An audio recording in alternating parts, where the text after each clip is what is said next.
역사가 있게 하여 주시옵소서. 감사드리오며 예수 그리스도 이름으로 기도드리옵나이다. 아멘. 할렐루야. 오늘도 하나님의 은혜가 우리 모두에게 가득하시기를 주님의 이름으로 축복합니다. 이스라엘 백성들이 출애굽을 할 때에 이제 떡을 싸들고 나왔었습니다. 그렇지만 그 떡을 준비한 것은 한 보름치 정도밖에는 안 되었던 것 같아요. 우리가 여행을 하더라도 이렇게 며칠 정도 먹을 거는 싸들고 다닐 수 있지만 그 이상 되는 것은 들고 다닐 수가 없지 않습니까? 그런데 한 15일치 정도의 양식을 싸들고 나왔다면 굉장히 많이 싸들고 나온 것입니다. 그리고 한 보름 정도면 이스라엘 사람들은 출애굽을 해서 가나안 땅까지 들어갈 수 있을 것으로 여겼을 것입니다. 그런데 이 백성들이 이 가나안 땅에 들어가지 못했는데도 불구하고 지금 식량이 떨어진 거예요. 양식이 떨어졌습니다. 그리고 광야였기 때문에 양식을 구할 수 있는 곳도 없습니다. 그렇게 이스라엘 백성들이 광야에서 먹을 것이 떨어지게 되니까 그때에 이제 이스라엘 온 회중이 그 광야에서 모세와 아론을 원망하기 시작합니다.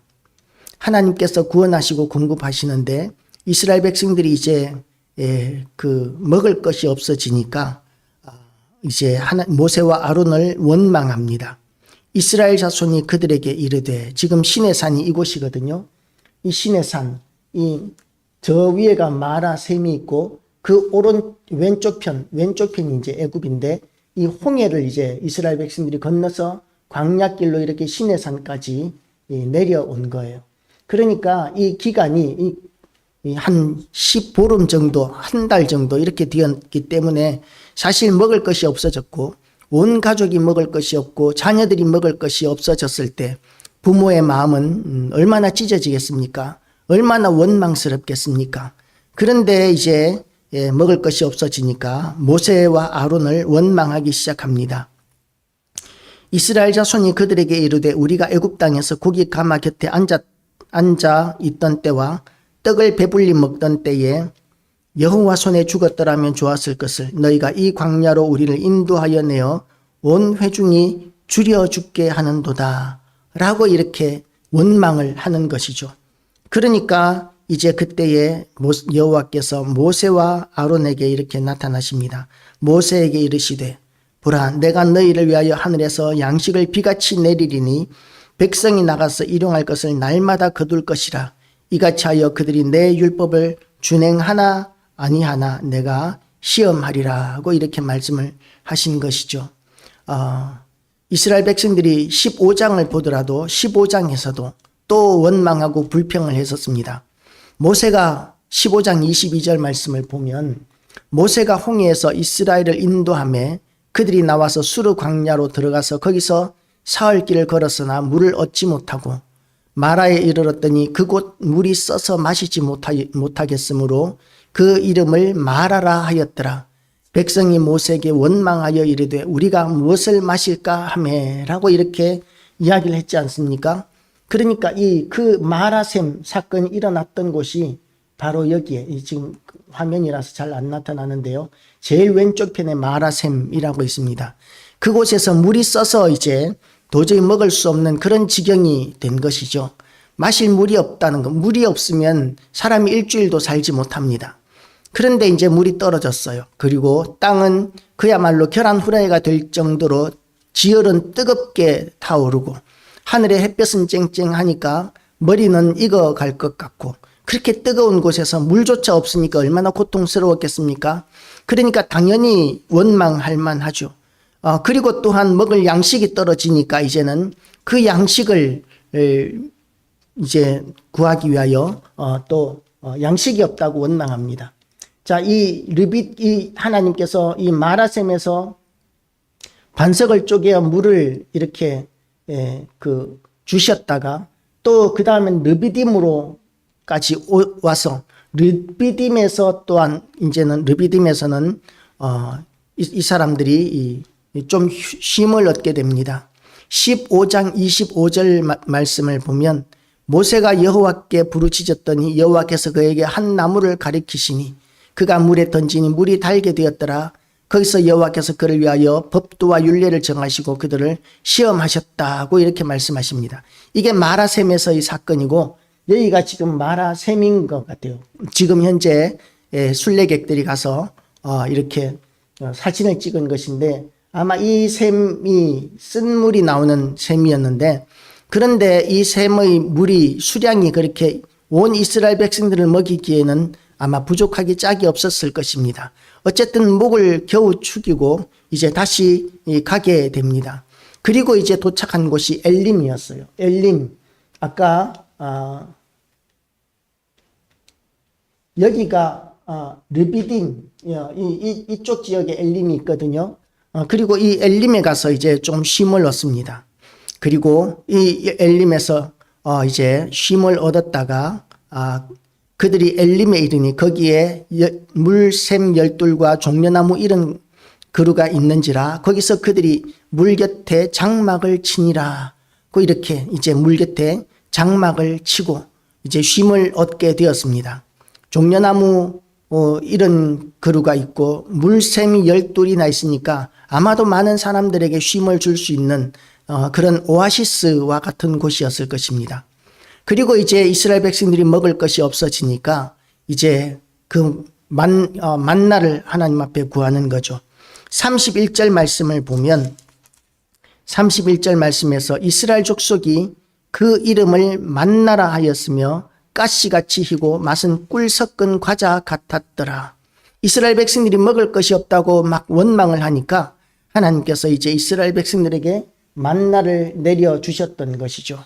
이 흰 가시같이 희고 맛은 꿀 섞은 과자 같은, 그러니까 이것은 우리가 생각하기에는 양식으로 하기에는 좀 부적합해 보입니다. 왜냐하면 우리가 단 것을 계속해서 먹는 것은 어렵지 않습니까? 가끔씩 먹어야 맛있지 단 것만 계속해서 먹는 것은 그야말로 우리에게 고통을 줄 수 있는 것이죠. 예를 들어서 우리가 약과만 먹고 한 며칠 살아라. 그럼 약과가 한두 개 먹을 때는 맛있지만 계속해서 그 꿀 섞은 과자 같은 그 맛이 나는 약과만 먹고 한 며칠 살아라 그러면 차라리 굶는 사람들도 많이 나올 것입니다. 그런데 하나님께서는 이 꿀 섞은 과자 같은 그 만나를 이스라엘 백성들에게 주셔서 그것으로 이제 병도 걸리지 않고, 우리는 단 것을 많이 먹으면 당뇨병도 걸리고 여러 가지 건강을 해치게 되는데 이스라엘 사람들에게 주신 이 가시와 같은 이 꿀 섞은 과자와 같은 이 만나는 이스라엘 사람들의 건강을 전혀 해치지 않았습니다.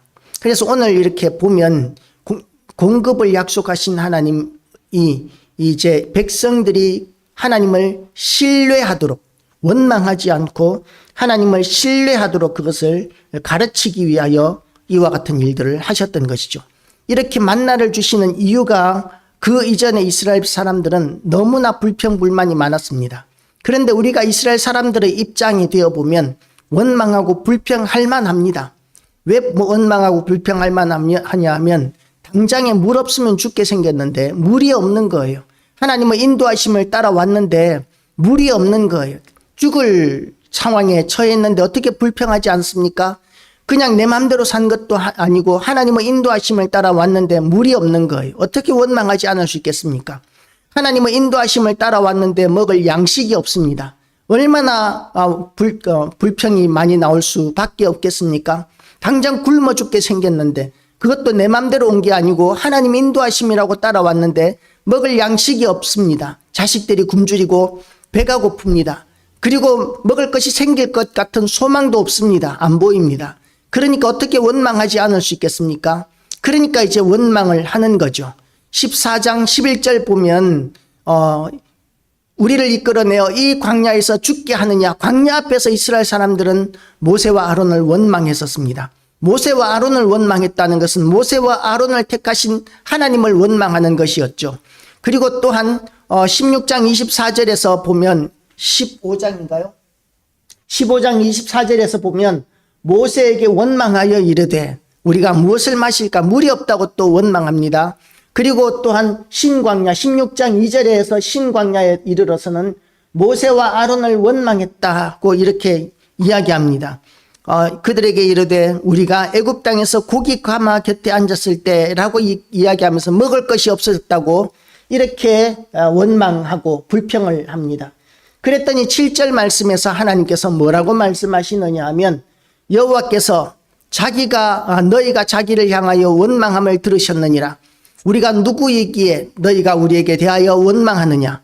이는 여호와께서 자기를 향하여 너희가 원망하는 그 말을 들으셨습니다. 우리가 누구냐? 너희의 원망은 우리를 향하여 함이 아니요 여호와를 향하여 함이로다.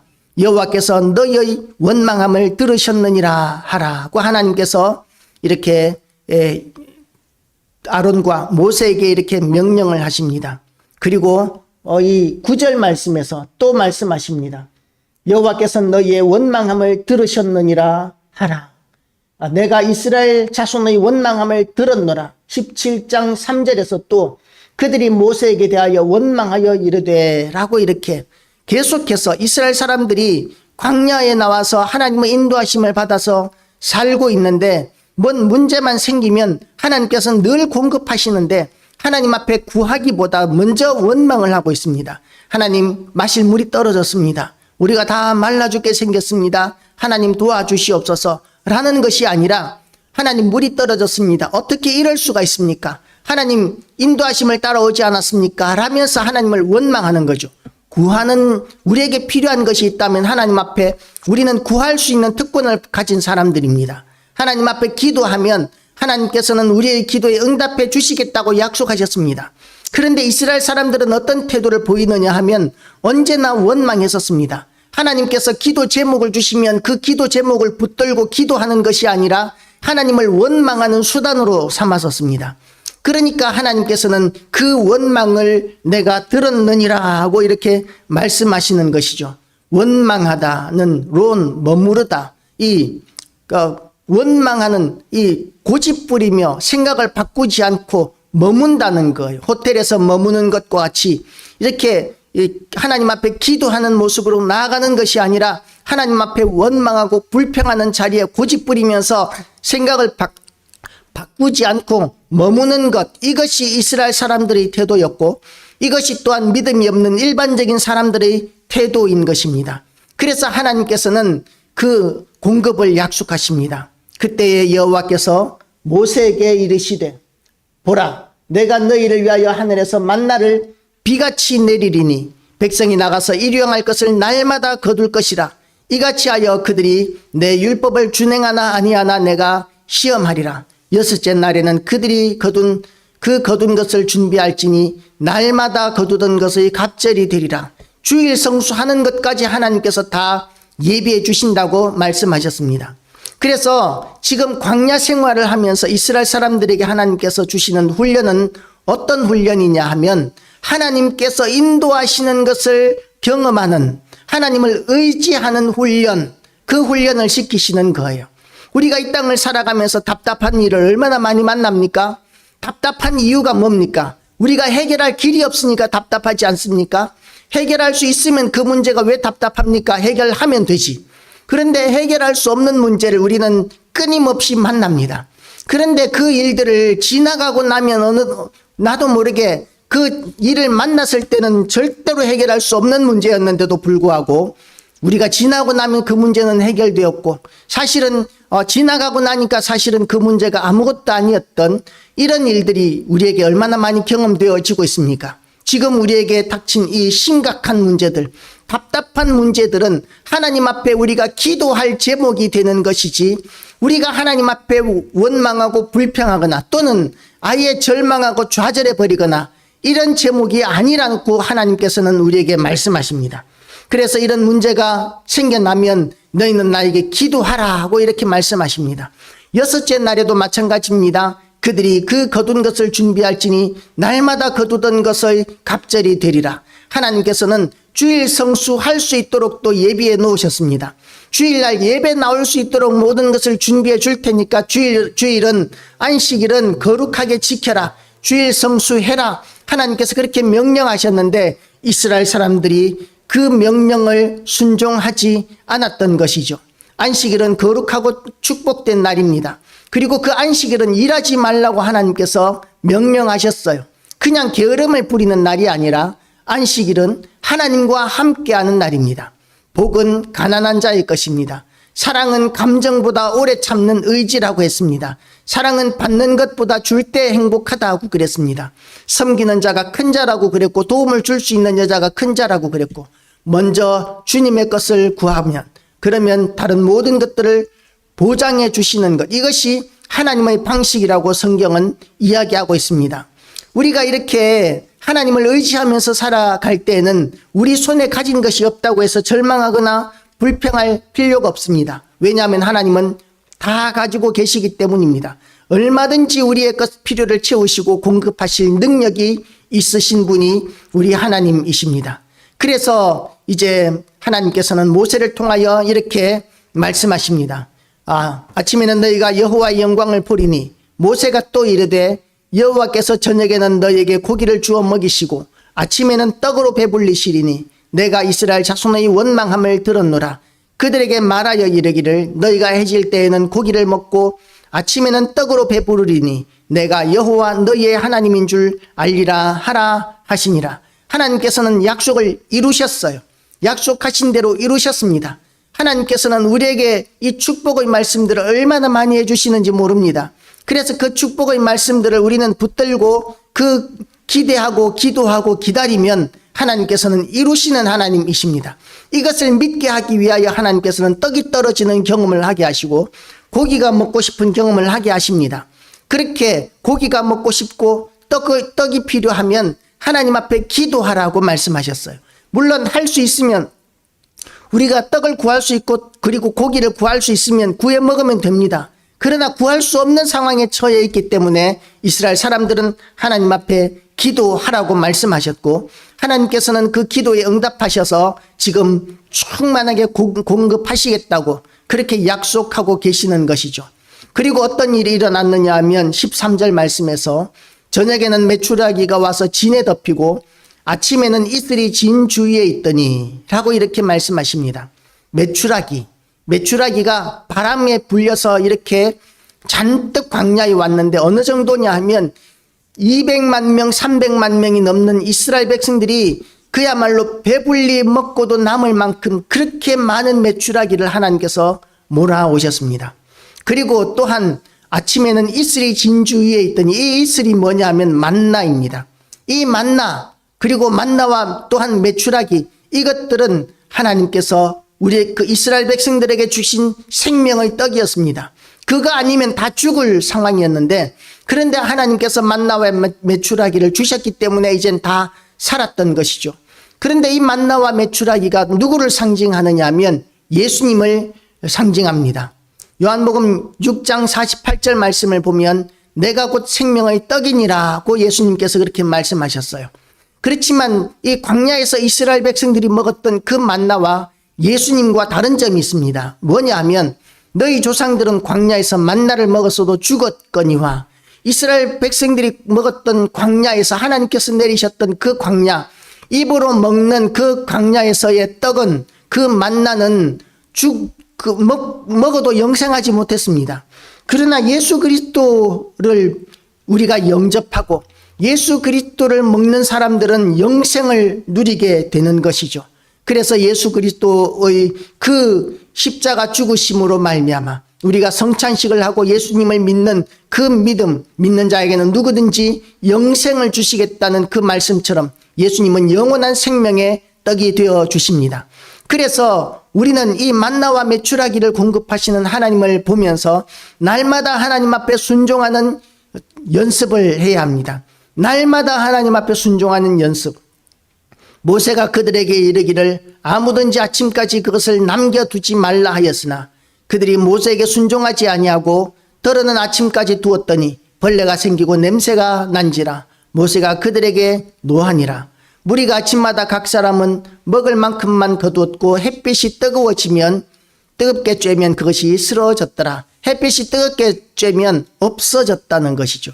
그러니까 햇빛이 뜨겁게 쬐기 전에 이스라엘 사람들은 그 곡식을 그 만나를 거두어야 했었고 또 너무 많이 거두어서 아껴 놓으면 그것은 보존성이 없어서 썩어버리는 먹을 수 없게 되고 냄새나는 그런 그 형태가 되어버리는 것이죠. 그래서 이 만나를 하나님께서 주셨으면 이렇게 먹을 만큼 거두고 먹을 만큼 거둔 것을 또한 아끼지 말고 마음껏 먹고 없애버려야 합니다. 만나는. 이런 것을 보면서 많은 사람들이 이렇게 생각합니다. 예수 믿는 사람들은 저축하면 안 돼. 예수 믿는 사람들은 있는 것은 그날 이렇게 하루하루 살아가는 사람들이야 라고 생각하는 사람들이 있지만, 그러나 오늘이 종교개혁주일이지 않습니까? 오늘 이제 우리가 칼빈의 5대 교리라든지 이런 쪽으로 보면, 개혁주의 신앙을 보면 저축도 역시 하나님 앞에서 하나님께서 우리에게 명령하신 거예요. 이스라엘 백성들이 예수님이 오셨을 때 광야에서 예수님께서 물고기 2마리와 떡 5개로 5,000명을 먹이시고 그리고 12광주리를 남기셨습니다. 그때에 그 이스라엘 백성들 예수님의 음성을 듣기 위하여 모였던 그 5,000명이나 되는 사람들이 양껏 먹고 남는 것을 버리지 않았어요. 이 떡과 고기 남은 것들을 버리지 않고 다 모아서 12광주리 나되었다고 합니다. 아마도 그 12광주리나 되는 떡과 또 물고기는 또 다른 가난한 자들을 위하여 쓰임 받았을 것입니다. 그렇게 하나님께서는 우리에게 주신 이 모든 물질들을 낭비하라고 이렇게 허락하신 적은 없으세요. 낭비할 것이 아닙니다. 우리는 하나님께서 우리에게 주신 모든 것들이 하나님의 것이라는 인식을 가져야 합니다. 다 하나님의 것입니다. 우리에게 필요한 것은 하나님께서 공급하십니다. 우리의 형편상 도저히 이것을 더 이상은 우리가 이것을 구할 곳이 없고 더 이상 우리가 해결할 수 있는 방법이 없다고 해서 우리가 절망하고 좌절하고 원망하고, 이것은 하나님의 뜻이 아닙니다. 우리가 하나님 앞에 기도할 제목이 될 뿐이죠. 그러면 하나님은 전지전능하셔서 우리를 도우시고 우리에게 공급하시고 우리를 책임져 주시는 하나님이십니다. 그래서 우리는 하나님을 의지하고 믿는 훈련을 날마다 해야 합니다. 더 많이 거두어서 쌓아놓으면 마음이 든든할 수 있겠지만, 그러나 하나님의 은혜는 쌓아놓는 것이 아닙니다. 그날 새로운 은혜가 우리에게 필요한 것이죠. 그렇게 하나님께서 명령을 하셨는데, 그런데 이 이스라엘 사람들 어떻습니까? 광야에서 먹을 것이 계속 있다는 보장이 없는 거예요. 보장은 하나님께서 공급하시겠다, 날마다 먹을 것을 주겠다고 주신 약속의 말씀밖에는 없습니다. 약속의 말씀을 믿고 그냥 그날 살 것이냐, 아니면 어쩌다가 이렇게 귀한 음식이 생겼는데 이 음식을 좀 쌓아두고 많이 모아서 두고 먹어야 되겠다라고 생각할 것인가가 이스라엘 사람들의 그 선택의 기로에 있었던 것이죠. 믿음의 사람이라면 하나님께서 명령하신 대로 날마다 주겠다는 그 말씀, 약속의 말씀을 믿어야 합니다. 믿지 않는 사람들은 어떻습니까? 쌓아놔야 되는 것이죠. 눈에 보이고 손에 잡히는 그 무엇인가가 있어야지 걱정하지 않고 두려워하지 않을 수 있는 것이죠. 그들은 물질을 의지하는 사람이고 떡을 의지하는 사람들입니다. 쌓아놓은 것이 있어야 안심이 되는 사람들입니다. 그런데 우리는 어떤 사람이냐 하면, 쌓아놓은 것이 없을지라도 하나님의 약속의 말씀을 붙들고 우리가 의지하고 그리고 그 말씀에 순종할 줄 아는 사람, 그런 사람들이 믿는 사람들이라는 것이죠. 그런데 하나님께서 그렇게 만나를 주시면서 날마다 주시면서 안식일만큼은, 예배드리는 날만큼은 이 만나를 쌓아놓으라고 말씀하십니다. 토요일날 미리 거두어서 2배로 거두어서 주일날 먹을 것까지도 이렇게 쟁여놓으라고 말씀하십니다. 어떤 사람들은 그걸 만나를 이틀 놔뒀더니 다 썩어서 먹지도 못하더라, 그렇게 생각하고 안 쌓아놓는 사람도 있었어요.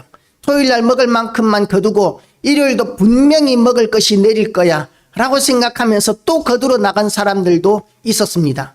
이런 사람들은 하나님을 믿지 않는 사람들이에요.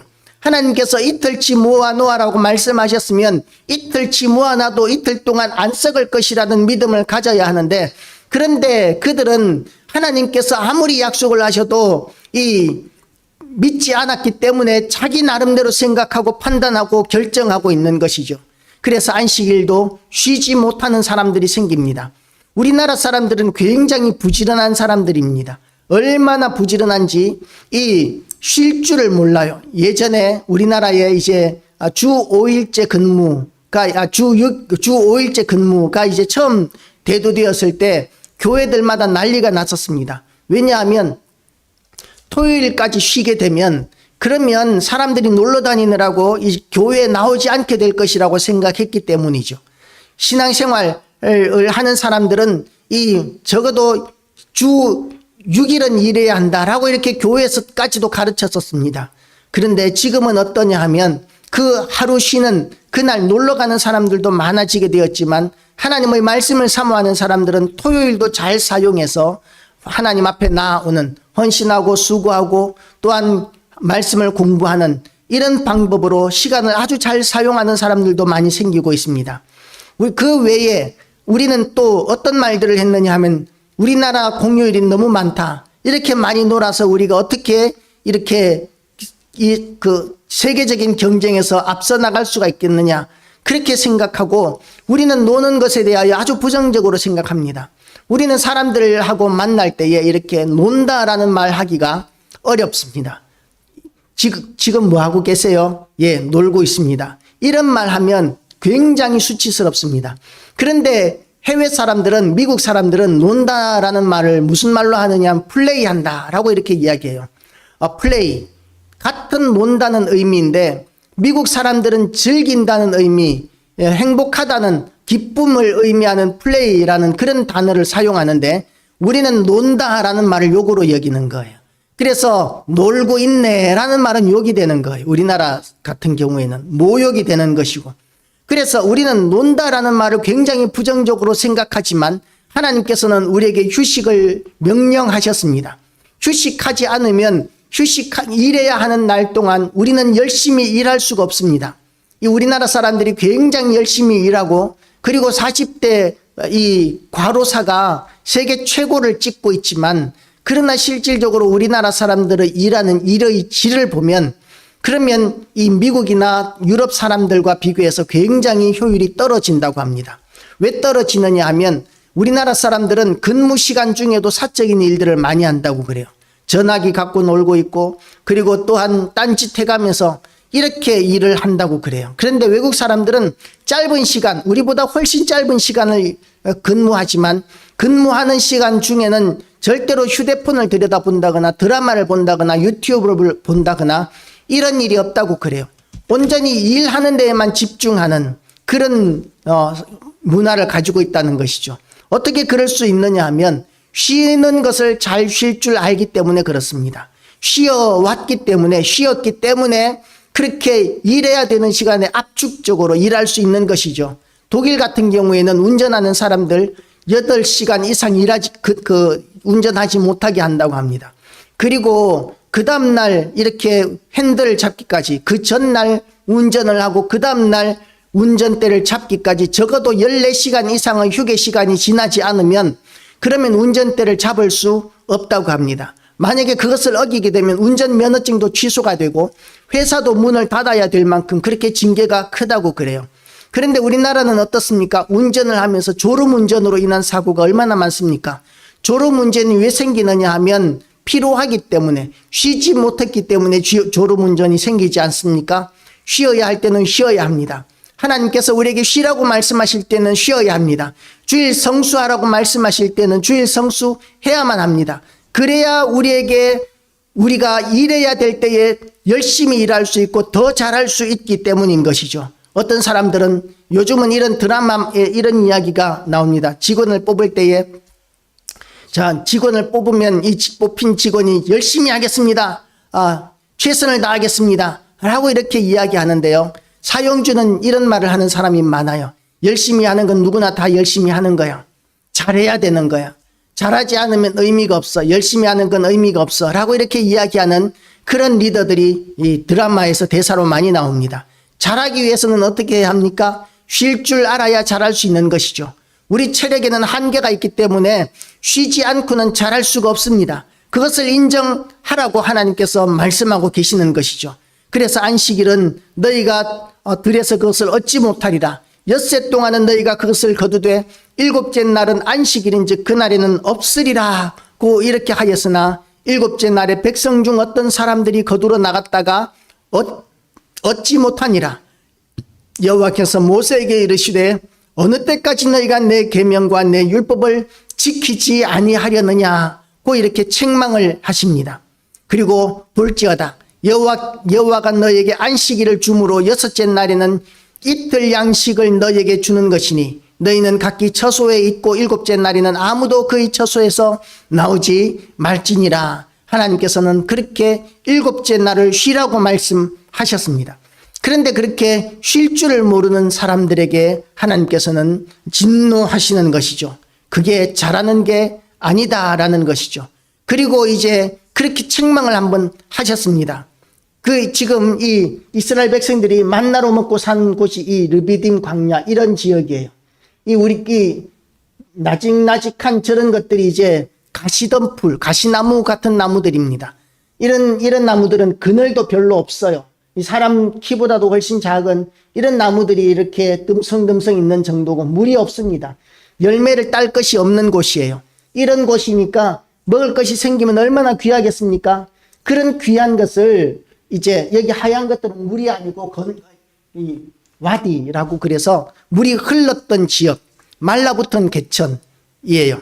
물도 없고 이 메마른 이런 가시나무만 있는 곳, 이런 그늘도 제대로 되지 않는 이런 가시나무만 있는 그런 곳에서 먹을 것이 있으면 열심히 챙겨놔야 할 것 같은데 하나님께서는 안식일을 지키라고 말씀하고 계시는 거예요. 안식일을 지키지 않는 사람들, 떡이 있어야 손에 만나가 많이 쌓여 있어야 안심이 될 만한 그런 여건에 있는 사람들에게 지금 하나님께서는 안식일을 명령하고 계십니다. 그리고 하나님께서는 그 원망하는 백성들에게 이제 필요한 것들을 공급하십니다. 물이 없다고 원망하는 이스라엘 사람들에게 여호와께서 모세에게 이르시되 백성 앞을 지나서 이스라엘 장로들을 데리고 나일강을 치던 내 지팡이를 손에 잡고 가라. 내가 호렙산에 있는 그 반석 위 거기서 내 앞에 서리니 너는 그 반석을 치라. 그것에서 물이 나오리니 백성이 마시리라. 모세가 이스라엘 장로들의 목전에서 그대로 행하니라. 이 광야에서 이스라엘 백성들이 물이 없으니까 하나님께서 이제 또 모세에게 반석을 치라고 말씀하시고 그곳에서 물이 나오게 하십니다. 반석이 뭡니까? 큰 바위이지 않습니까? 이 큰 바위, 아마도 굉장히 큰 바위였을 것으로 생각이 됩니다. 왜냐하면 이 이스라엘 백성들 200만 명을 최소한 먹이려고 하면 물이 많이 나와야 되는데 작은 바위에서 물이 나와봤자 얼마나 나오겠습니까? 그러니까 굉장히 큰 바위를 쳤을 것입니다. 그런데 그 바위를 뭘로 치느냐 하면 다이너마이트로 치는 게 아니라 나무 막대기로 치는 거예요. 나무 막대기로 그 반석 큰 바위가 쪼개진다는 게 말이 되겠습니까? 말도 안 되는 이야기지만 하나님께서 모세에게 반석을 치라고 명령하셔서 그 반석을 치니까 이 반석이 쪼개지면서 이제 물이 쏟아져 나오게 되는 것이죠. 그리고 이 하나님께서는 이 책망을 하시는 것이죠. 너희의 원망은 우리를 향하여 함이 아니요 여호와를 향하여 함이로다. 백성이 모세와 다투어 이르되 우리에게 물을 주어 마시게 하라. 모세가 그들에게 이르되 너희가 어찌하여 나와 다투느냐? 너희가 어찌하여 여호와를 시험하느냐?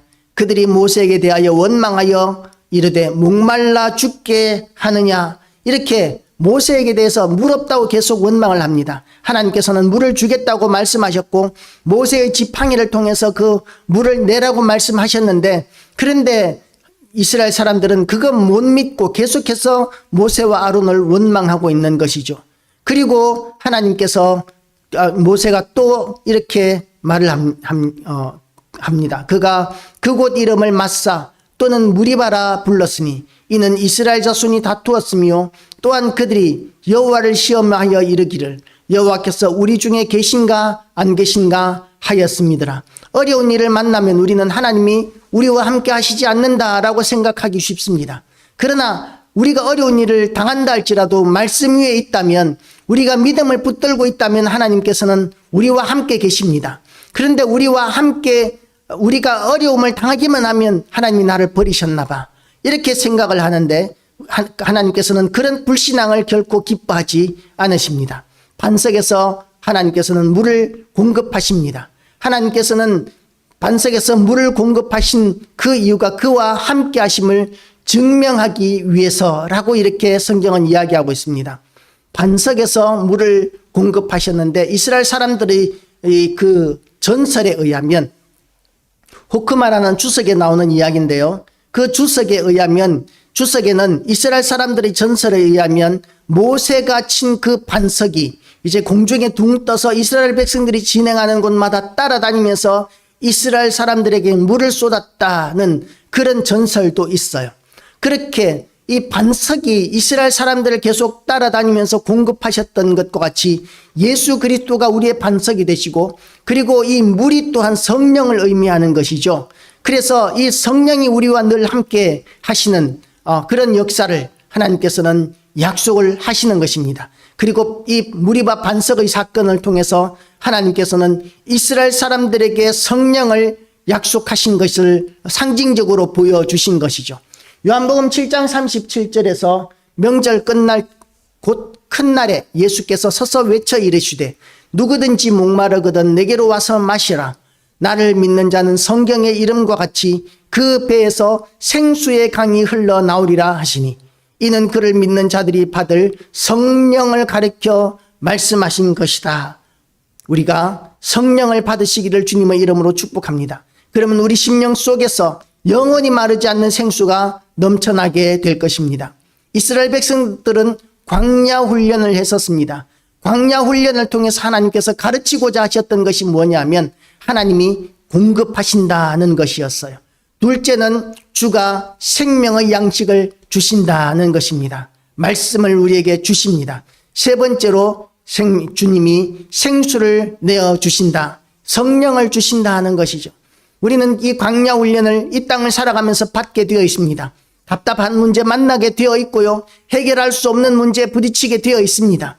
그런데 그럴 때 하나님께서 공급하신다는 약속의 말씀을 붙드시기를 축복합니다. 그리고 하나님께서 주시는 생명의 양식을 경험하게 되시기를 축복합니다. 말씀이 생명의 양식임을 믿으시기를 바랍니다. 그리고 우리 주님께서 생수를 주시는 것을 믿으시기 바랍니다. 생수가 하나님의 성령, 하나님을 자체를 주시는 것이죠. 어떤 귀한 것보다도 더 귀한 것이 성령을 우리에게 주시는 것입니다. 그런 그 성령으로 말미암아 우리의 삶이 충만해지게 되시기를 주님의 이름으로 축복합니다.